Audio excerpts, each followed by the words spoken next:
Today I have the Xbox Series X. This one was repaired before and the HDMI port looks fine, but the customer reports no display, so...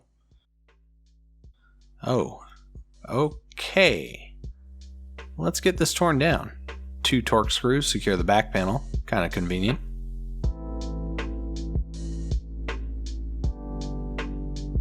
The panel pulls up and away.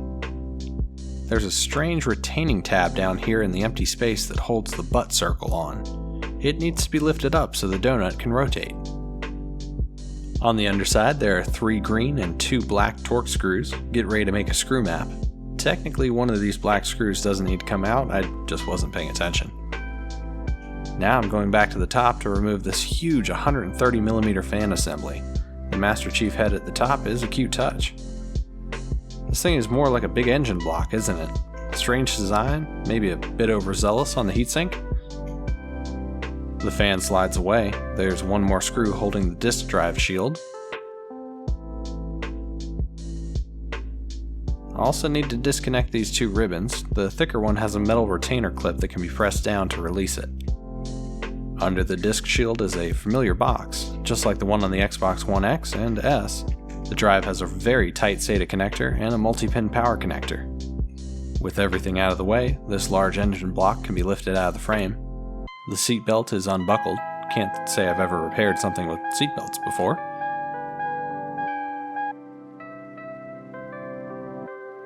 The communications board has 3 screws holding it in and needs to come out. Up top, the power supply connector needs to be removed. It has different size screws, so don't mix them up. I like this cable retainer clip. It's a nice touch. It can unlatch to remove the wires. Next, this metal turtle shell needs to be removed. It has a combination of regular screws and long frame screws holding the aluminum block together. The power supply itself doesn't need to be removed, but the long frame screws do.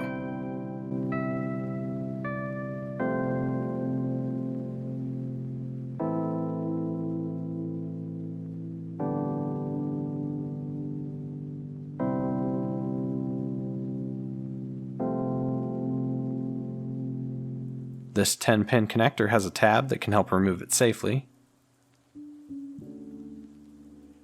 It even has its own cable manager that I opened for no reason. This long data ribbon gets unlatched on either side, kind of like a stick of RAM.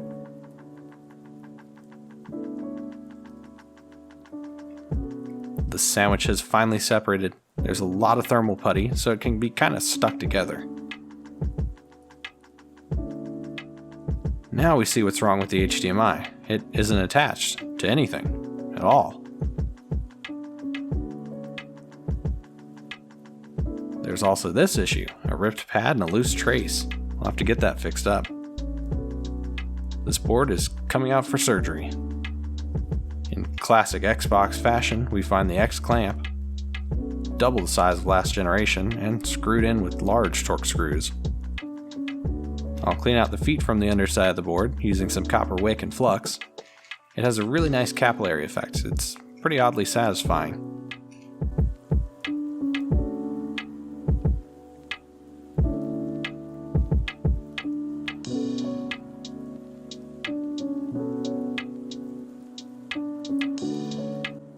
I'll get these pads tinned up. Depending on how much caffeine I've had, I'll put the port on first, then solder, or go with the method I'm using right now. I'll wedge the port securely in place. It looks like I'm crushing it. I promise I'm not, it didn't take much. The board just wasn't really secured that well. Time to press these pins down. You can see I'm struggling a bit, but it isn't the caffeine this time. It's a tad tricky when your lens is a few centimeters away from what you're working on, and the camera is between you and the microscope. I'll jump cut a bit here so I can get this done properly. Microscope cameras aren't really a job necessity yet. I'll scrape this trace and get it tinned for a jumper.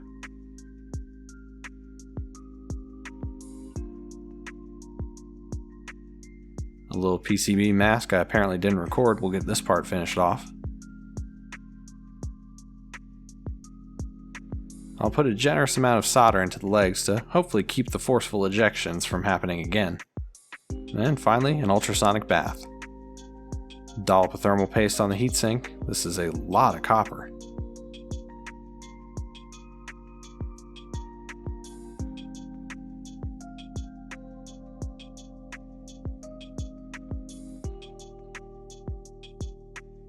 After some quick reassembly, this miniature refrigerator is back in service. I'm going to invest in a ping pong ball for testing the fans in the future. Thanks for sticking around. Subscribe for more. See you next time.